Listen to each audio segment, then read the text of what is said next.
یزید بن معاویہ ایک ایسا نام جو تاریخ اسلام کے ماتھے پر ایک ایسا داغ ہے جو کبھی مٹ نہیں سکتا، ایسا کردار جس کا تذکرہ کرتے ہی زبان خاموش ہو جاتی ہے، دل لرز اٹھتا ہے اور آنکھوں میں بس ایک ہی تصویر ابھرتی ہے: کربلا، پیاس اور شہادت۔ یزید اموی خلیفہ معاویہ بن ابی سفیان کا بیٹا تھا۔ اسے خلافت کی کرسی تو ملی مگر سیرت نہ ملی۔ اس کے پاس تاج تو تھا مگر تقوی نہ تھا۔ وہ اسلام کا بادشاہ تو تھا مگر اس کے دل میں اسلام کی حرمت نہ تھی۔ یزید کا بچپن عیش و عشرت میں گزرا۔ شکار، شراب، موسیقی اور رقص و سرود اس کی زندگی کے یہی رنگ تھے۔ نہ زہد، نہ علم، نہ عدل۔ پھر بھی اسے خلیفہ بنا دیا گیا، ایک ایسی کرسی پر بٹھایا گیا جسے خلفائے راشدین نے اپنے خون، علم اور انصاف سے روشن کیا تھا۔ یزید نے آتے ہی اہل مدینہ، اہل مکہ اور خاص طور پر امام حسین رضی اللہ عنہ پر دباؤ ڈالنا شروع کر دیا کہ وہ بیعت کریں، مگر حسین نے انکار کر دیا، کیونکہ وہ جانتے تھے کہ اگر یزید جیسے فاسق کی بیعت کر لی تو کل کو حق و باطل کی تمیز مٹ جائے گی۔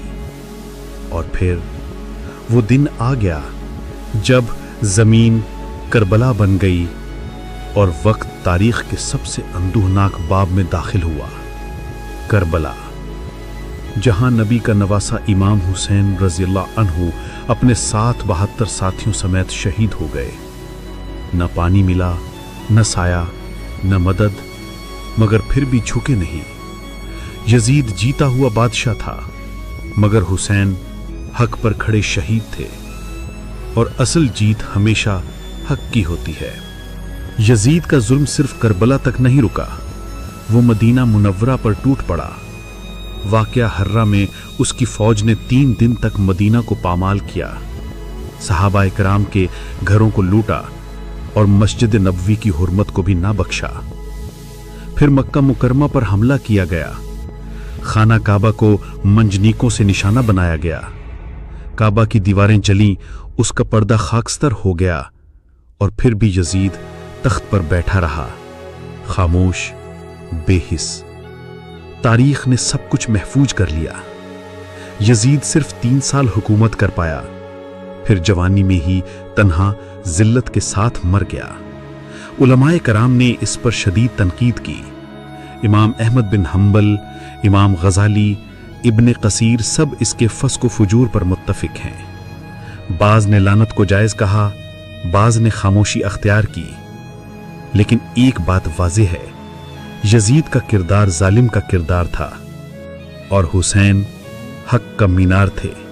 یزید مر گیا مگر حسین آج بھی زندہ ہیں، ضمیر والوں کے دل میں، حق کے مت والوں کی زبان پر، اور ہر اس شخص کے سینے میں جو ظلم کے سامنے جھکنے کو گناہ سمجھتا ہے۔ یزید تاریخ کا وہ باب ہے جسے پڑھنے سے انسان لرز جاتا ہے کہ میرے نبی صلی اللہ علیہ وسلم کے نواسے نے رائے حق کے لیے ایک ظالم کے سامنے اپنی قربانی دینے کے لیے وہ تیار ہو گئے، لیکن ظلم کے سامنے جھکنے سے انہوں نے منع کیا۔ انہوں نے کہا میں اس سے بہتر ہے، اور میں کہتا ہوں کہ غلامی سے بہتر ہے موت۔ یہ اللہ کو راضی کرنے کے لیے تو بننا پڑے گا۔ حسینی بنو گے تو اللہ راضی ہوگا، محمدی بنو گے تو اللہ راضی۔